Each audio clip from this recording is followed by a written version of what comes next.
Azul Filaoun, bonjour à toutes et à tous, salam alaikum, sahal fthoroun, bon appétit à tous.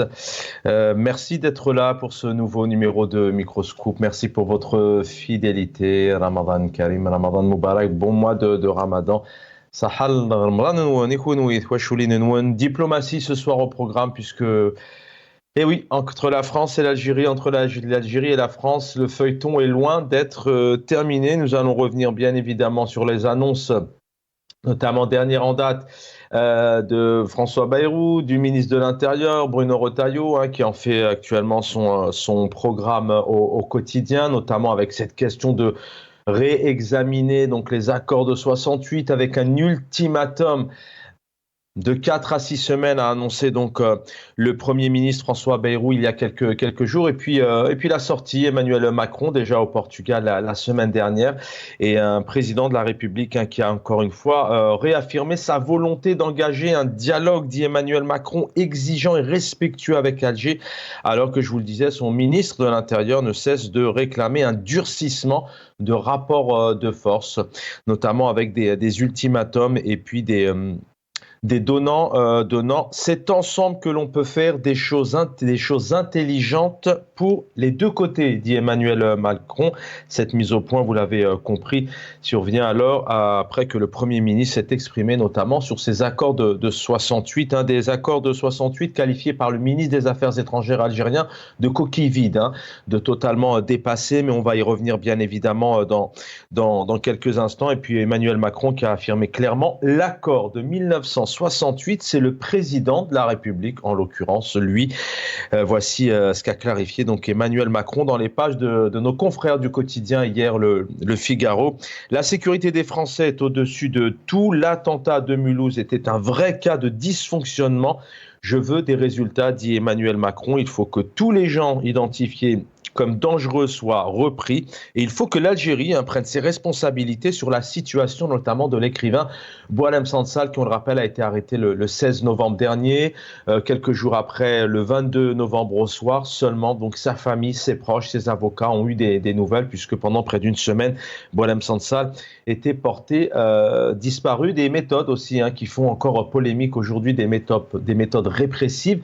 Et une affaire Boualem Sansal qui, on le rappelle, a mis en lumière aussi les problèmes de liberté bafouée, réprimée en Algérie. Et puis aussi, pour certains, on qualifie encore une fois cet État, donc je cite, d'État voyou pour certains partis ou responsables politiques ou encore militants politiques. Et puis aussi un État algérien où l'oligarchie est revenue, le système politico-militaire aussi a été remis sur la table. Pas mal d'éléments. Et puis je vous le disais, que le ministère des Affaires étrangères a répondu bien évidemment. Toute atteinte à l'accord de 68 qui a déjà été, je vous le disais, dépouillé de tout son contenu et essence entraînera une décision similaire de l'Algérie. Voilà, Alger bien évidemment qui répond aux demandes et aux propos dernièrement de François Bayrou et de Bruno Retailleau. Et puis l'actualité après celle d'Emmanuel Macron, c'est France 2 hier, dans le cadre de l'œil du 20h, qui a diffusé un reportage qui revient notamment sur un État algérien qui fait tout pour faire taire ses opposants. On en écoutera un extrait tout à l'heure. Et puis derrière France 2, puisqu'après les médias appartenant notamment à Bolloré, eh bien c'est France 2, grand groupe public, France Télévisions, vous savez ça, France 2, France 3, France 4, France O, France 5, sans compter les chaînes, les heures d'antenne radio avec France Info, et puis bien évidemment sur le web. Donc là c'est vraiment voilà, le groupe France Télévisions qui s'est intéressé à cette problématique. Et puis alors l'APS bien sûr qui s'est fait un réel plaisir de répondre en début d'après-midi dans son journal télévisé du 20h du lundi 3 mars. La chaîne publique France 2 a diffusé un reportage quand Alger veut faire taire ses opposants. C'est le 6 minutes. Ce sujet qui se veut d'une enquête sur une prétendue ingérence algérienne en France s'apparente en réalité à une opération de communication au service d'un agenda politique bien précis. La France, habituée aux manœuvres contre l'Algérie, on parle d'ici de France, maintenant plus de partis politiques, notamment d'extrême droite, et puis on fait un lien aussi avec l'OAS, héritier de l'OAS. On va essayer de comprendre ça avec nos invités. Elias Djebaili, bonsoir, analyste politique, ingénieur économiste, bonsoir et bienvenue. Bonsoir Chaben, merci pour l'invitation. Sahar Ramadan à tout le monde, à tous nos compatriotes, à l'équipe El Magharibiya qui assure la couverture du microscope. Et encore, merci pour l'invitation. Merci. Merci Iliad Djebali, Sahaf Torok.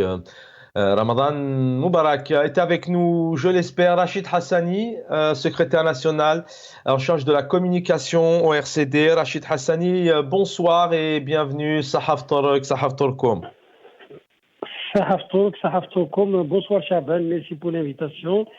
Mes salutations à tes invités, aux téléspectateurs de Magharibiya. Et puis en mon nom et au nom du RCD, mon parti, donc nous souhaitons un bon Ramadan à tous les Algériens et que ce Ramadan soit accompagné de santé, de bonheur et d'élargissement des détenus politiques et d'opinion en Algérie, que les malades retrouvent la santé et leur santé. Merci beaucoup, merci pour l'invitation. C'est moi qui vous remercie, Rachid Hassani. C'est pas l'actualité ce soir, mais elle est importante pour nous au sein de la chaîne. Tout de même, en 2 minutes, comment a démarré le mois béni, le mois saint de Ramadan a commencé samedi dernier. En 2 minutes, dans quel climat, notamment en termes de pouvoir d'achat, on sait combien il est important tout de même de se retrouver pour le moment du Fthor.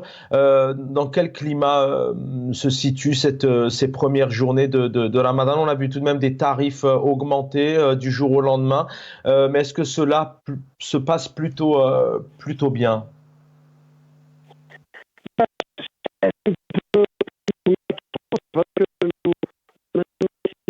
C'est devenu une habitude à chaque veille du mois du Ramadan, c'est la flambée des prix, même si pour cette année c'est dans des proportions un peu moins importantes que les années précédentes. C'est vrai qu'il y a eu quelques mesures prises par le gouvernement, ils sont insuffisantes pour l'instant. Et donc nous assistons en même pratique d'augmentation des prix à la veille du Ramadan. Donc voilà, c'est la même rengaine, c'est le même topo. Les Algériens qui n'arrivent pas à retrouver la sérénité des mois de Ramadan d'antan. Et donc un gouvernement qui n'arrive pas encore à juguler, à mettre fin aux pratiques spéculatives qui sont maintenant, qui sont légion et qui réapparaissent chaque événement. Donc à la veille de l'Aïd, à la veille de Ramadan, à chaque événement important pour les Algériens. Vous parliez de mesures, est-ce qu'on peut parler même de mesurettes ou est-ce que réellement les choses ont été prises à bras le corps il y a déjà plusieurs mois, plusieurs semaines pour essayer vraiment de cadrer, parce qu'on parle de mois de Ramadan, mais en fait il en va du système économique, il en va aussi un peu de ça et de ce cadre économique, comment se passe le commerce, le pouvoir d'achat. Est-ce qu'on peut parler plutôt de mesurettes? On sait que le ministre de la Justice aussi a pas menacé, mais en tout cas il a dit clairement attention à ceux qui seraient amenés à spéculer quelque part. On rend encore responsables les commerçants, les consommateurs, mais c'est jamais celle du pouvoir. En tout cas, les règles sur le plan commercial et sur le plan économique sont très claires. Il faut des conditions pour que la loi de l'offre et de la demande retrouve la plénitude de son fonctionnement. Il faudrait qu'il y ait plus d'offres pour un peu mettre fin à l'augmentation des prix. Puis il faut aussi des mesures beaucoup plus d'ordre économique qu'administratif et de répression. Il faut mettre de notre commerce, il faut fluidifier la situation de notre commerce. Nous savons tous que le commerce chez nous, le secteur commercial est complètement en déconfiture et complètement livré aux pratiques spéculatives et puis nous avons une production qui n'est pas à la hauteur des attentes. Nous avons des importations d'appoint qui ne sont pas aussi à la hauteur pour mettre fin et juguler justement cette inflation. Donc les règles sont très claires. Le gouvernement n'a qu'à mettre en place les mesures qui sont universellement connues, que ce soit sur le plan commercial ou économique et de production, du climat d'investissement, pour que notre production et productivité soient à la hauteur de la demande et pour que les pratiques commerciales soient les plus saines possibles et répondent aux normes universelles.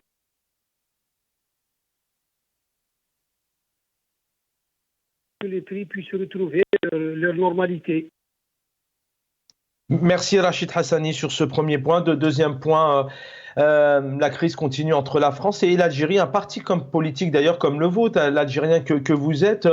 Il y a une crise qui continue encore et encore. Il y a la sortie d'Emmanuel Macron qui appelle tout de même au dialogue. Et puis il y a la sortie hier de France 2, la une qui fait son œil de 20 heures sur l'Algérie, mais sur une autre Algérie, celle qui tente de faire taire notamment ses opposants avec voilà un travail d'investigation tout de même où on entend voilà des communications, des échanges assez importants où on essaye de négocier avec des militants qui veulent vivre une autre Algérie. On a la réponse de l'APS aujourd'hui qui dit clairement que la France est habituée aux manœuvres contre l'Algérie, qui trouve ça scandaleux, qui est dans le déni total.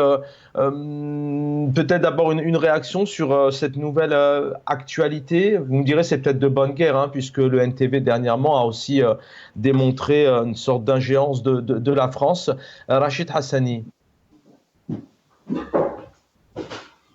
On a perdu Rachid Hassani, on va essayer de vous retrouver. Lies Jebaili est avec nous. Lies Jebaili, bonsoir.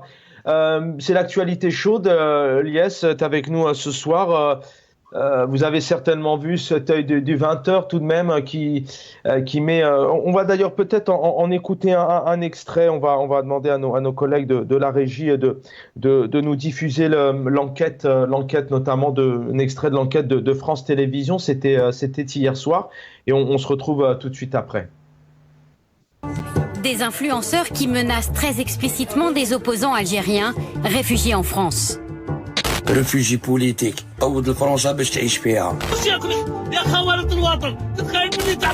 Dans une note confidentielle, nos services de renseignement confirment une stratégie d'influence développée par Alger auprès de sa diaspora qui s'appuie sur les réseaux sociaux. Mais vous allez découvrir que dans l'ombre, le pouvoir algérien manœuvre directement sur le sol français pour neutraliser ses opposants. Et ce soir, ils ont accepté un rendez-vous téléphonique avec leur interlocuteur, un certain Mourad A. Allô, Zul Mourad, ça va? Ça va, et toi? Dis-moi, en fait, je sais pas grand-chose sur toi. Tu travailles au ministère actuellement ou pas? Au ministère de l'Intérieur, oui. Pourquoi l'Algérie elle serait contente qu'on revienne alors qu'on a quand même trahi? On est classifié comme terroriste. L'Algérie, Contacté, le consulat algérien ne nous a pas répondu, mais nous avons appelé le fameux Mourad, celui qui approche les opposants. l'Algérie a initié une procédure pour tout Algérien égaré qui veut rentrer à son pays. Mais ça veut dire quoi, égaré? Un Algérien qui se considère algérien et il est aux côtés de son pays et ils vont défendre l'Algérie face à la France. Lies Jebaili est avec nous. Lies, comment vous réagissez à ce qu'on vient d'entendre? C'est peut-être d'ailleurs des choses qui ne vous choquent pas spécialement. On entend aussi ces éléments-là de militants qui seraient approchés pour négocier. On en connaît aussi qui malheureusement ont dû aussi faire face à ces méthodes pour pouvoir entrer au pays et ça se comprend alors que normalement ils devraient y entrer normalement car ils demandent juste à vouloir s'exprimer. En fait, le pouvoir, le régime algérien, il a dans sa besace une batterie ou une série de tentatives pour domestiquer aussi bien les citoyens, aussi la société civile, aussi bien à l'intérieur qu'à l'extérieur. Cette tentative de dominer, de domestiquer la société, aussi bien à l'intérieur et à l'extérieur, a un seul but, c'est pour faire taire la voix des militants.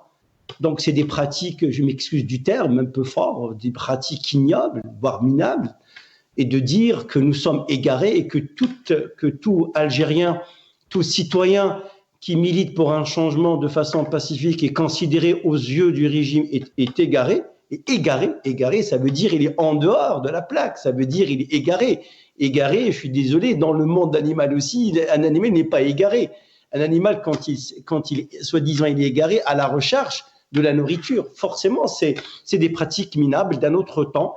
Et c'est dans le but c'est pour intimider, pour faire taire des voix tout simplement, et de dire que voilà, la seule voix qui compte, c'est la voix de ceux qui nous dirigent, que nous sommes égarés, que nous sommes à côté de la plaque, que nous avons trahi le serment de l'Algérie, mais nous défendons notre pays. Nous défendons notre pays, même face à la France, qu'on soit binationaux, mais défendons notre pays. Ce que nous voulons, c'est un état de droit, une justice indépendante.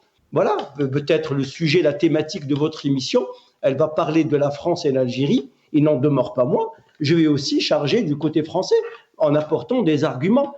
Mais c'est les pratiques ne m'ont pas personnellement, ne m'ont pas choqué, parce que c'est des pratiques qui existent depuis début 2020, je dirais depuis février 2020, et le régime est dans cette série pour faire taire, en fait. C'est pour faire taire, pour pousser, disons, à la capitulation, pour capituler ceux qui veulent rentrer chez eux. Au fait, c'est une intimidation, c'est des chantages. Oui, on fait chantage à leurs propres compatriotes. C'est des pratiques d'un autre temps, d'un autre âge.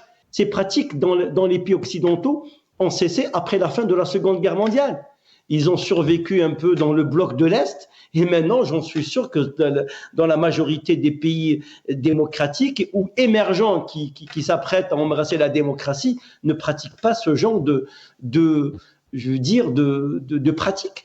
Voilà, ça nous donne une image du régime. C'est un régime qui, dans le logiciel, est toujours chargé dans les années 70. C'est les méthodes de la Tchéka, c'est les méthodes de la police politique, tout simplement. Voilà. Et France 2, qu'on soit d'accord ou pas, le reportage, le documentaire de France 2, il est flagrant, il est limpide. Voilà, surtout qu'il y a c'est intéressant. Je vais revenir à vous, Ilyas Jebaili, mais c'est intéressant. Il y a une enquête tout de même. On entend, je crois, ce monsieur Mourad qui s'exprime en s'abaissant à ce genre de reportage. Donc France Télévisions signe une véritable barbouzerie de bas étage, bien loin des standards de rigueur qu'on l'est en droit d'entendre d'un média public. France 2 laisse entendre que les autorités algériennes tenteraient de récupérer ses opposants en menant des actions d'influence auprès de la diaspora algérienne. Rachid Hassani est avec nous. On va devoir vous libérer, mais 5 toutes petites minutes. On est en pleine crise, on dit beaucoup de choses maintenant depuis plusieurs jours, plusieurs semaines. Il y a cette nouvelle actualité, et l'élément qui me semblait important, c'est que on a un grand média européen, français, qui met en lumière, avec une enquête d'investigation qui met en lumière, apparemment, donc on pourrait mettre ça aussi au conditionnel, ça dépend aussi de vos analyses, mais le pouvoir algérien fait tout pour que ses opposants ne soient plus égarés. Je cite ce monsieur qu'on entendait au téléphone, Rachid Hassani. C'est très clair, cette tension réelle, supposée, créée par ceux qui ne voudraient pas que les relations algéro-françaises soient des relations apaisées, des relations d'un pays souverain, un pays souverain, qui prennent en otage surtout notre importante diaspora en France, qui prend en otage aussi les relations stratégiques qui doivent être entre l'Algérie et la France sur le plan économique, sur le plan géopolitique. Cette tension doit cesser. Les gens doivent appeler à la désescalade. On ne peut pas continuer comme ça parce que, au vu du poids historique de nos relations des deux peuples et des deux pays, on n'a pas le droit d'aller vers l'affrontement, vers la rupture des relations. Par contre, sur ce que vous avez annoncé sur le média français, ce qu'il faut remarquer, c'est qu'aujourd'hui, par exemple, pourquoi on n'entend pas des opposants français qui parlent de pays étrangers sur leur pays? Pourquoi l'Algérie ne libère pas le champ médiatique pour que les Algériens puissent parler dans leurs médias, répondre aux médias étrangers, si leur logique est d'attaquer le pays, pourquoi on ne leur répond pas à travers nos médias? Pourquoi le champ politique en Algérie est fermé et qui laisse les opposants partir chercher des cieux plus cléments pour parler de leur pays et activer politiquement, pardon. Et donc la question est là, pourquoi l'Algérie ferme le champ politique? Pourquoi l'Algérie, le pouvoir algérien ferme le champ médiatique et ne laisse pas beaucoup de choix aux Algériens pour qu'ils puissent s'exprimer dans leur pays, dans les médias de leur pays, pour qu'ils puissent travailler et activer politiquement dans leur pays? Oui, c'est intéressant ce que fondamentale, c'est celle-là. La question fondamentale, c'est celle-là.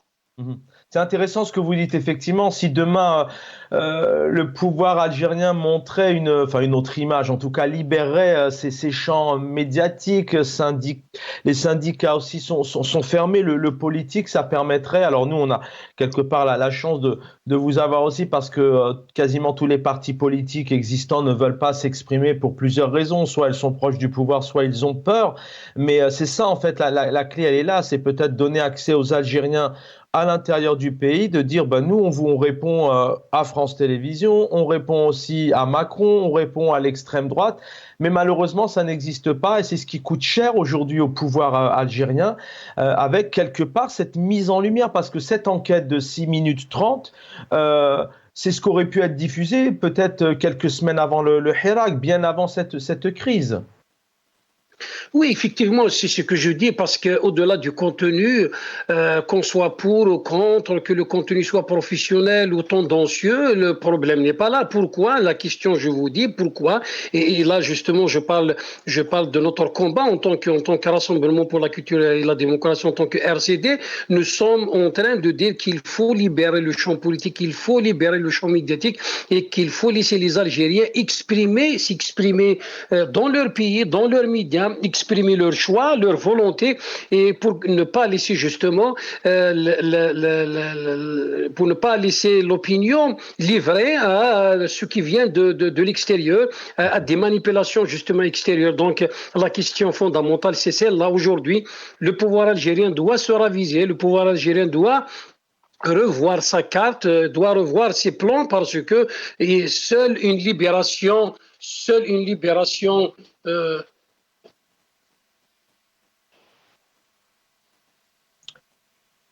Alors, je n'ai plus de retour. Est-ce que vous nous entendez, Rachida Hassani?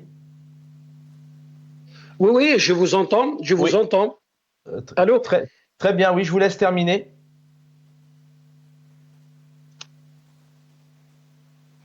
Allô? Alors, oui, Rachid Hassani, je vous laisse terminer si vous avez un dernier mot avant de vous libérer. Oui, donc je disais que la question fondamentale, effectivement, c'est la libération du champ politique en Algérie, c'est la libération du champ médiatique, c'est de laisser les Algériens, les partis politiques, les syndicats, les gens de la presse faire leur travail pour qu'on puisse se consacrer à autre chose.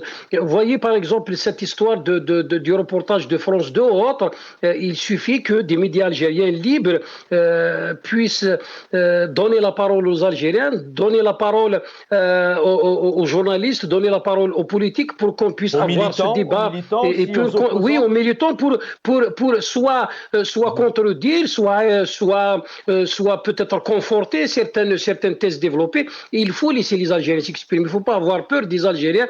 Les Algériens sont suffisamment adultes, sont suffisamment nationalistes et patriotiques. Donc il faut laisser les Algériens s'exprimer. Il faut laisser les partis politiques algériens activés pour que notre décision, notre opinion ne soit pas formée et régulée, notre information ne soit pas régulée de l'extérieur. Rachid Hassani, merci d'avoir été avec nous. Vous êtes secrétaire national chargé de la communication au Merci, Saha Ftorek, Saha Ftorkom, Saha Sahorek. Merci Rachid Hassani. Elias Djebaili est avec nous. Elias, je voudrais qu'on s'arrête effectivement peut-être sur la solution. Elle est là. Si demain ce pouvoir algérien, vous le disiez tout à l'heure, mais je pense qu'on peut encore peut-être s'arrêter 2 minutes là-dessus. Si vraiment ce pays démontrait par l'ouverture de ses médias, par l'ouverture du champ politique, mais aussi par la qualité de ses scrutins, le 7 septembre a été un boycott générale. D'ailleurs, le président algérien, Abdelmadjid Tebboune, qui a fait aussi la une de certains médias avec des scores et un scrutin qui a été comparé à certains scrutins d'une époque URSS fut un temps jadis. Donc la solution, elle est là, c'est que peut-être que cette Algérie, peut-être de ce pouvoir devrait donner dans les médias, le NTV, vous par exemple ce soir, la possibilité de répondre, vous êtes opposant, mais ce n'est pas le cas. Au fait, il faut qu'on comprenne, ce régime, il a été construit sur le refus de la démocratie. La genèse de ce régime, il a été construit sur le refus de la démocratie et des libertés. En 62, c'est comme ça. C'est ça la réalité de notre pays. C'est-à-dire, il faut rendre hommage à celles et ceux qui, depuis 62 jusqu'à maintenant, ont tenté de changer le régime. Le régime a été construit de la sorte, comme ça. Il n'y a pas, c'est ça, c'est symptomatique à notre propre pays. Nous voulons bien sûr l'ouverture des champs médiatiques. Nous voulons justice indépendante. Nous voulons tout simplement un état de droit et de démocratie. Mais c'est que le régime ne veut pas autre chose. Il ne veut pas d'alternance. Il ne veut pas d'autre alternative à son propre système de gouvernance. Et cela dure depuis 62 jusqu'à maintenant. Donc la route, elle est longue. Le régime n'arrive pas à comprendre. On est parti sur la Silmié, il considère que Silmié est une épreuve des faibles. Non, est une force d'épreuve morale pour résister de 2019 jusqu'à maintenant. Ça veut dire c'est un cas d'anthologie du jamais vu dans l'histoire du monde, on va dire une insurrection pacifique. Allez, on peut l'appeler une insurrection pacifique. Mais c'est un processus révolutionnaire qui depuis 2019, il est toujours dans sa logique d'appeler au changement de façon pacifique. Le régime exploite la faiblesse et la carence de la réalité du pays pour garder le pouvoir. Quand vous vous rendez compte, quand Tebboune a été réélu après le 7 septembre avec, on va dire, 80-90% de boycott ou d'abstention, peu importe le qualificatif, mais c'était un échec sanglant à sa politique. Une fois réélu, il propose un dialogue ouvert, transparent, national. Où en est-il? C'est ça le mchemel. Le mchemel, quand vous chargez des militants pour invectiver et pour atteinte physique aux personnes, c'est ça le mchemel. C'est la réalité de ce pays. Lias Djebali, avant de retrouver Omar et Mortar pour quelques minutes qui viennent nous rejoindre, je lisais un extrait tout à l'heure de l'APS. Vous pouvez bien évidemment vous y rendre. Rapidement, France 2 laisse entendre que les autorités algériennes tenteraient de récupérer ses opposants en menant des actions d'influence auprès de la diaspora algérienne qui ne cesse de prouver son attachement à son amour et son amour à son pays. Bien évidemment, la diaspora, elle a toujours démontré, c'est un pays que nous aimons, les Algériens aiment leur pays, feraient n'importe quoi pour s'y rendre, pour y vivre, parce que c'est important. Mais voilà ce que dit l'APS, Lias Djebali, vous allez réagir 2 minutes. Mais en quoi le fait de vouloir rassembler ces enfants autour d'un projet national serait-il condamnable? Est-ce que ici l'APS ou le pouvoir ne mélange pas liberté d'expression, opposition et puis s'exprimer quand on n'est pas d'accord avec justement l'unité autour d'un projet national afin que le pays, car ces opposants comme vous, votre objectif c'est ce beau projet national pour voir une belle Algérie comme vous avez envie de la voir. Moi, je ne suis pas comptable vis-à-vis du régime. Je ne suis pas comptable vis-à-vis de mon attachement à ma terre natale, à mon pays natal, au pays de mes parents et de mes ancêtres. Je suis redevable à personne. Vous aussi, Chaban, on n'est pas... Nous aimons notre pays parce que nous voulons que le pays sorte de cette morosité dans laquelle est englouti depuis 62. C'est ça. C'est notre attachement viscéral à ce pays. Il est sincère. Et j'en suis sûr que tous les militants, même qui ont été retournés en quelque sorte, ils ont un attachement viscéral vis-à-vis de cette patrie. On n'est pas comptable. Quand il s'agit de l'affection et le devoir pour son pays, le don en soi, on n'est pas comptable vis-à-vis du régime. Le régime, pour lui, l'attachement viscéral à ce pays, si on aime notre pays, on doit être de son bord, on doit être de son côté. On n'a pas le droit de dire quoi que ce soit. Il faut qu'on se taise. Il faut qu'on accepte l'état des choses. C'est faux. Il est dans une logique irrationnelle. Irrationnelle. De temps en temps, il est rationnel. Pourquoi il est rationnel? Parce qu'il sait pertinemment que sa gouvernance ne peut pas tenir sur le long terme. Jusqu'à quand? Jusqu'à quand il ne peut pas tenir? Maintenant, nous sommes opposants. Qu'on réussisse ou pas, l'essentiel, c'est que le travail est enclenché. C'est que l'action est enclenchée. L'action du changement est devenue irréversible. Irréversible. La décision est irrévocable. Le 22 février 2019, le peuple algérien a pris une décision irrévocable. Le changement, c'est maintenant. Le changement, c'est maintenant. Merci Ilyas Djebali. Restez avec nous. On va écouter ici donc notamment Xavier Driancourt sur Salah Goudjil et qui remettent en question, puisque derrière cette crise, je le disais, donc bien sûr crise diplomatique, les relations économiques, mais aussi une mise en lumière des problématiques de liberté, cet État notamment qui a été beaucoup qualifié, je vous le disais, de politico-militaire, mais aussi d'État voyou, d'oligarchie, et puis aussi un autre élément qui survient de plus en plus, ce sont ces biens mal acquis, c'est-à-dire ce sont ces dignitaires, ces hauts responsables algériens qui ont des biens en France, qui ont été notamment, dont l'acquisition n'est pas très claire pour certains, notamment apparemment celui du président du Conseil de la Nation. On se retrouve tout de suite après, on accueille Omar Ait Mortal. هي اللي تقلق العدالة تاع الجزائر ومن خلال هذا المناورات من خلال الشخصيات في فرنسا يستعملوا الناس اللي عندهم تجربة مارسوا مسؤوليات لهنا باسم بلادهم لهنا في الجزائر وكانت عندهم علاقات يستغلوا باش يديروا تصريحات ويندوا على الوضع في الجزائر. احنا قادرين نقولوا كل الحقائق بدون مركب وهذا نفتخروا به ونفتخروا به كل الجزائريين يفتخروا بهذا. Le dinar algérien est inconvertible. Comment expliquez-vous que le président du Sénat algérien, qui vient de rompre ses relations avec le Sénat français, a un appartement à Paris? Voilà, il faut prendre des mesures. جاهد في 54 وما زال يجاهد.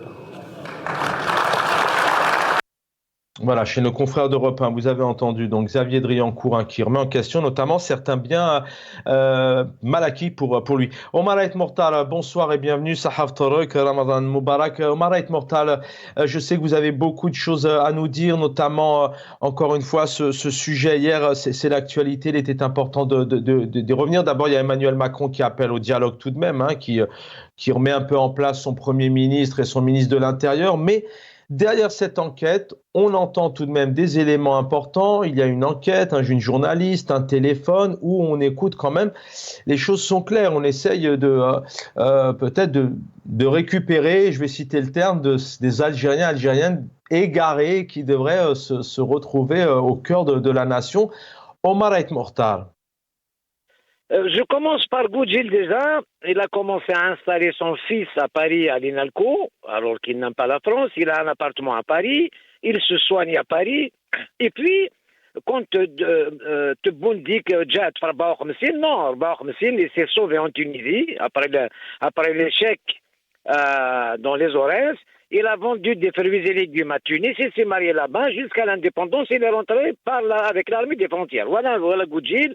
Et il a 94 ans. Je pense qu'il est temps qu'il aille en retraite à Paris, peut-être. Donc voilà. Mais sinon, c'est un élément important. Omar Ait Mortal, vous gardez la parole. C'est important, ça. Ça veut dire que derrière toute cette affaire, l'affaire Boualem Sansal, derrière toute cette crise, tout est en train de ressortir. Les biens mal acquis, il y a des associations qui crient au scandale depuis des années. Vous êtes bien placé pour le savoir car vous avez apporté pas mal d'éléments. Oui. Non, il n'y a personne qui a crié au scandale. Les seuls, c'est le mouvement citoyen algérien de France. Nous avons déposé des plaintes à Paris contre Saïd Dani et contre je ne sais quoi. Et maintenant, nous allons déposé une plainte justement pour récupérer ces biens mal acquis. Oui, le dinar n'est pas convertible. Comment ils ont acheté? Donc c'est la fuite des capitaux. Ça, ils commencent par eux déjà. Mais les Algériens qui découvrent que ces dignitaires du pouvoir ont négocié avec la France le truc de visa, ils rentrent sans visa, exempté de visa. Donc ça, déjà, c'est une corruption morale. Ils sont contre le peuple algérien. Ces gens-là vivent à Paris, tous. Mouziane Chérif, je ne citerai pas, il y a plus de 1500 ex-ministres, ex-députés depuis 62 qui vivent en France, ils sont payés en Algérie. Voilà l'histoire. Donc il est où ce peuple? Moi, franchement, j'ai honte. Et puis, je doute que nous soyons les petits-enfants des véritables martyrs de l'Algérie. Il n'y a personne ne peut nous donner des leçons de patriotisme. Cet hashtag, en réponse à Marani Chmlih, c'est comme si tu demandes à quelqu'un est-ce que tu aimes ta mère? Tu aimes ta mère, toi? Ben, évidemment. Il y a tout le monde aime sa mère, aime sa femme, aime ses enfants, aime sa maison, et heureusement. Donc aimer son pays, oui, mais pas aimer ce pouvoir mafieux depuis 62 qui divise. Maintenant, comment vous réagissez, Omar El Mortar? Comment est-ce qu'on peut croire à cette investigation de France Télévisions quand Alger veut faire taire ses opposants? On a entendu ça existe, évidemment, ça? Tu sais, je devrais être co-auteur du livre Paris Alger, Histoire passionnelle de Christophe Dubois. D'ailleurs, il m'a consacré 2 pages à moi personnellement. Mais ça fait longtemps que nous avons commencé à dire il ne faut pas qu'ils se soignent en France. On a même organisé bien longtemps un collectif quand on entendait qu'il y avait quelqu'un à l'hôpital, on irait à l'hôpital même. Plusieurs dignitaires se sont sauvés de l'hôpital. Maintenant, il ne vient pas à Paris, il vient en Allemagne, il vient en Belgique. Même en Belgique, on va y aller. Il ne devrait pas se soigner ici. Regardez le petit peuple qui fait des quêtes pour soigner tel ou tel enfant, tout ça. Vous ne voyez pas dans les réseaux sociaux? C'est honteux. Il est où ce peuple? Il n'y a pas nous sommes colonisés par une caste qui a pris ce pays comme héritage. Voilà le problème. Le problème déjà avec la France. S'ils avaient un peu de dignité, 5-6 millions d'Algériens ici, ils ne sont même pas consultés. Évidemment, la France n'a pas consulté. Et puis j'entends des gens qui disent qu'il faut négocier. Cette histoire est arrivée après le changement de position de la France par rapport au Sahara marocain. Moi, je reconnais que le Sahara est marocain aujourd'hui. Parce que ce pouvoir dépense des milliards depuis 1975, Sahara Djumhouria, Sahara l'Arabia, Sahraouia de Tindouf. Voilà le sujet, c'est celui-là. Ce n'est pas autre chose, ce n'est pas la mémoire, ce n'est rien du tout. La mémoire, c'est bon à accepter. D'ailleurs, honte à lui, il dit qu'il veut écrire une histoire. On n'écrit pas une histoire apaisée, on écrit l'histoire. Après, on peut apaiser l'histoire. Donc cette histoire qu'on nous raconte, c'est faux. Moi, je n'adhère pas. Évidemment, je n'ai pas de leçon de patriotisme à recevoir. Mais je ne suis pas avec ce pouvoir mafieux, je suis du côté français. Je défends la position de la France. Quand il y a nous-mêmes, nous sommes ici. Vous savez, quand je vois ces délinquants, ce n'est pas tout le monde, même dans les sans-papiers. Les sans-papiers, ils ont fait vous vous rappelez de ce rassemblement à place du colonel Fabien pour dire aux sans-papiers, venez, on vous fait des passeports. Même les sans-papiers, les pauvres, on ne soucie pas de la vie des sans-papiers ici. On se soucie de leurs enfants. Ils ont un bureau, le consulat de Paris. Moi, j'ai fait un scandale à la préfecture de Paris. Donc, la rue des Morians, là, dans les papiers, justement, ils ont un bureau à Paris pour faire les papiers aux enfants d'eux, pas au petit peuple. Et puis, avant de vous libérer. Cet accord de 68, écoutez, cet accord de 68, te bonnerait un peu de dignité. C'est à lui de dire, je ne veux pas nous sommes un pays indépendant, souverain, je ne veux pas d'accord sur l'immigration, parce que le département Algérie, c'était un département d'Algérie, département de la France. Il y avait les accords d'Évian, c'est la libre circulation des biens et des personnes. Ils ont enlevé les personnes en 68. Maintenant, s'il avait une dignité, il aurait dit, je ne veux pas de cet accord. il ne soucie pas de la vie des sans-papiers, les pauvres sans-papiers qui sont en Europe. Ils se sont par les barques de fortune. C'est quoi ce pouvoir? Effectivement, il y a quasiment 3 morts par jour. Omar Aït Mortar, avant de vous libérer, est-ce que vous déjà, on peut dire que vous êtes opposant aujourd'hui, les choses sont claires, est-ce que vous avez déjà été approché pour qu'on puisse un petit peu vous remettre dans le bon chemin, comme le dit le reportage hier de France Télévisions, quand Alger veut faire taire ses opposants? Est-ce que vous avez été approché? Est-ce que ça existe? Mais Chaban, quand il y avait le sommet arabe à Alger, il y avait l'Yad el-Mendouda, la main tendue. Moi, j'ai cru, j'ai dit, mais c'est tout le monde, y compris mes frères militants du MAC qui ne sont pas terroristes. Il faut arrêter d'appeler les gens terroristes, il faut arrêter de poursuivre les Algériens à l'étranger. On va essayer d'apaiser, construire un pays. Mais j'ai cru, moi-même, j'étais artisan avec eux. Peut-être même sur ma proposition de dire arrêtez de poursuivre pour chasser les gens. Mais c'est faux. Ces gens-là veulent s'éterniser au pouvoir, c'est tout. D'ailleurs, il ne faut pas leur faire confiance. Ces gens-là doivent partir. Et puis, il y a une partie de l'armée qui n'est pas d'accord. J'espère qu'ils vont la renverser. Ça bouillonne à Alger. Ils ont peur de tout. C'est pour ça que la peur fait qu'ils sont méchants. Merci. Ils utilisent la violence. Voilà ce qui se passe. Merci Omar Aït Mortar, merci infiniment de nous avoir consacré ces quelques minutes. On va écouter Emmanuel Macron, on va faire réagir Lies Djebaili dans un instant pour terminer l'émission. Donc en résumé, 1, rien au-dessus de la sécurité des Français. 2, un engagement, une volonté, une exigence que les textes qui ont été signés soient respectés, en particulier les accords de 94, au service de cette sécurité. 3, ensuite, il faut qu'un travail soit repris. Parce que nous n'avancerons pas s'il n'y a pas un travail. On ne peut pas se parler par voie de presse, c'est ridicule. Ça ne marche jamais comme ça. Donc j'ai bien entendu les mots du président Tebboune et je souhaite qu'il y ait maintenant un travail de fond qui soit réengagé au service de nos intérêts les uns et les autres, avec exigence, respect, engagement. Et je le dis aussi parce qu'on a des millions de Françaises et de Français qui sont nés de parents algériens, qui sont parfois binationaux, qui n'ont rien à voir avec ces débats, qui sont des gens qui vivent en paix, adhérents aux valeurs de la République. Je ne voudrais pas qu'ils soient maintenant pris dans ces débats, parce que ils ont le droit à la vie tranquille aussi. Lies Djebaili, selon vous, comment on avance demain? Il y a cette diaspora qui se compte par millions tout de même en France. Bon, on a compris qu'il y a un Bruno Retailleau, un François Bayrou d'un côté, et on a un Emmanuel Macron tout de même plutôt apaisé, un peu plus neutre en tout cas, un peu plus posé. Il dit clairement, le chef de l'État français, l'accord de 68, c'est le président. Clairement, c'est l'histoire et c'est l'affaire du président de la République.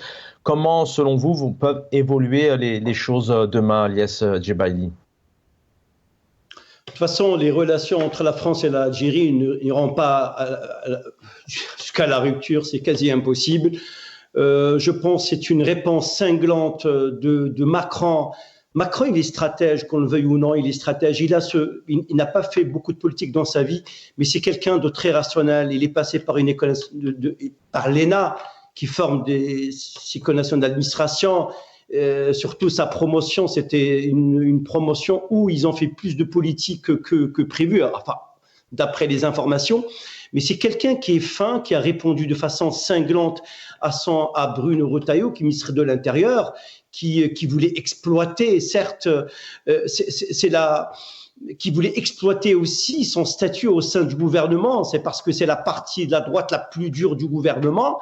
Et il a répondu qu'il n'y a pas de jeu politique, que les accords les accords de 68, c'est le champ du président de la République. Est-ce qu'on sera prêt, est-ce qu'Alger sera prêt, merci de nous avoir effectivement donné quelques éléments aussi de contexte sur ce qui se passe en France, mais est-ce que Alger, avec cette diplomatie dont vous nous parlez aussi maintenant depuis plusieurs mois, est-ce qu'Alger sera-t-elle prête, capable et capacité, les responsabilités de pouvoir aussi entendre un président français en l'occurrence ici, et puis peut-être retrouver, en l'occurrence là, la réponse de l'APS qui dit clairement c'est la France, hein, pour l'instant, on parle d'héritier de l'OAS et on dit clairement que la France est toujours dans sa même dynamique. Quand on voit l'APS aujourd'hui, est-ce qu'on peut penser que demain, Abdelmadjid Tebboune va entendre le président français et va suivre quelque part son chemin?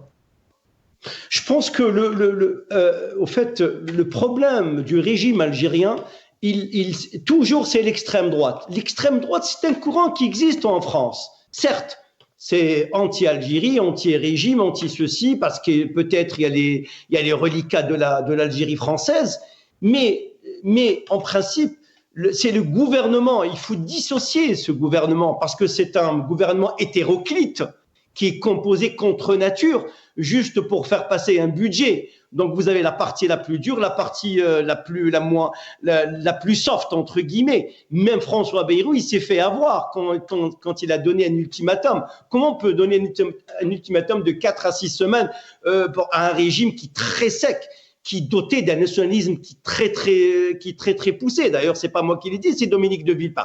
Je pense que c'est un signal qui est envoyé par par Emmanuel Macron à la fois à Bayrou et surtout à Retailleau, parce qu'il le désavoue de façon cinglante et de façon publique, et à la fois il a envoyé un signal à Tebboune pour lui dire que j'ai entendu, j'ai écouté votre intervention sur l'opinion, et c'est à vous Parce que derrière Ilyas Djebali, avant de se quitter, l'APS aujourd'hui dit clairement la France, habituée aux manœuvres contre l'Algérie. Il ne s'agit plus d'extrême droite, etc. Là, on est clair. Quand on dit l'APS, on sait très bien que l'APS est validée par la présidence. On va pas se raconter d'histoire. Et c'est vrai que là, c'est carrément la France. Donc c'est vrai qu'à la fois, on a un président français qui est plutôt dans une dynamique en disant les accords 68, c'est moi, ne vous inquiétez pas, je gère. Puis d'un autre côté, on a la France habituée aux manœuvres contre l'Algérie. On a une balance. Alors il y a une seule explication, Chabana. Ça veut dire dans l'antichambre des décideurs, il y a un clan qui veut pourrir les relations, qui veut aller jusqu'au pourrissement des relations. Il y a un autre clan, peut-être, je dis peut-être, qu'il soit fort ou un peu moins fort que le clan qui veut aller au pourrissement, qui veut quand même aller dans le sens de l'apaisement. Peut-être il y a deux clans, une bataille entre deux clans, un clan qui veut que ça pourrisse, aller jusqu'à la rupture pour que ça éclate. Ils s'en fichent royalement des 12 milliards d'échanges commerciaux, ils s'en fichent royalement des 5 millions d'Algériens installés en France qui vivent de façon sereine, ils s'en fichent de l'intérêt de l'Algérie, c'est aller au pourrissement. Il y a un autre clan, on ne sait pas c'est qui essaye un petit peu d'apaiser les choses. Maintenant, si on va référer par rapport à Tebboune, il a dit, quand même, il a envoyé des signaux à Macron, et c'est à lui, il a dit la France, c'est son président. Il fait allusion, la balle, elle est entre les mains de Macron. Macron, il vient de répondre, il y a une réplique de l'APS, quand même, qui n'est pas très diplomatique. Maintenant, qu'on le veuille ou non, le régime, s'il perd la France, c'est-à-dire une sortie vers l'Union européenne, vers l'Europe, ça veut dire qu'il va s'isoler tout seul et il va pousser le pays, je veux dire, dans l'isolement le plus total. Est-ce qu'il est capable de faire ça? Moi, je ne pense pas. C'est des averses, et il va revenir, et vous allez voir comment les relations vont revenir. Il va oublier aussi la question du Sahara occidental, parce que c'est une peine perdue pour lui. Il n'a pas su la gérer, tout simplement.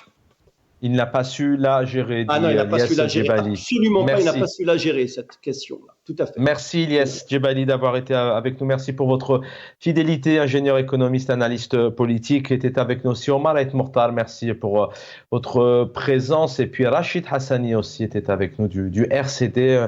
Merci à l'équipe régie que j'embrasse bien fort. Dans quelques instants, a priori, ça sera Jamel Din Taleb, si je ne me trompe pas. Lotfi de Bolcanon qui vous ouvre l'antenne. N'hésitez pas à vous exprimer aussi dans le cadre de ce mois de Ramadan, ce que vous vivez, les tarifs, les difficultés, ou alors peut-être que tout se passe bien. Il faut aussi dire quand ça va bien, c'est important. Et vous avez juste avant Mohamed Bachouch qui vous donne rendez-vous. Bonne soirée à tous. Sahaf Torkoum, Sahas Torkoum. À très vite. Merci.